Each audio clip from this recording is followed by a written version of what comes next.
Now, if we get into Nvidia, I made this simple chart that really sums up where we are right now, in my opinion.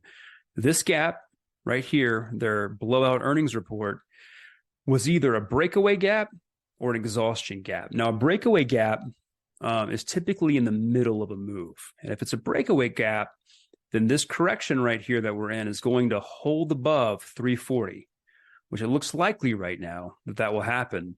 And then we'll turn back up higher to make one more swing into the 544 or 574 range before putting in some kind of a bigger top. It's up to every investor to determine if they want to, take that risk, take that shot.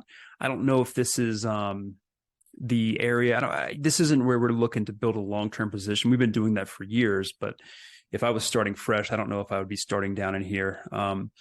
If you take a look at a lot of the volume data, there's just so much institutional selling that was happening in this range above 340, 344.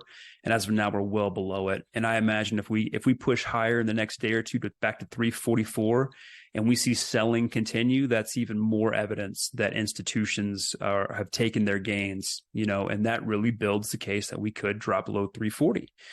So institutions said, this is good enough for me right now in this cycle. A lot of them have.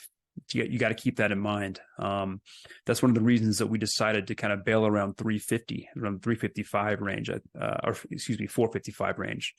So that's what we're looking at. This is the bigger picture. Now, if we take a look a little bit closer at how we can count this,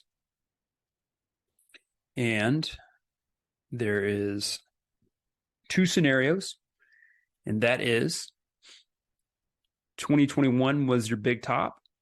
And then we have 2022 being your A wave, 2023 being a large B wave, which would be your expanded flat B wave, where the B wave goes above A, followed by a drop back that would, in my opinion, that would retest the lows.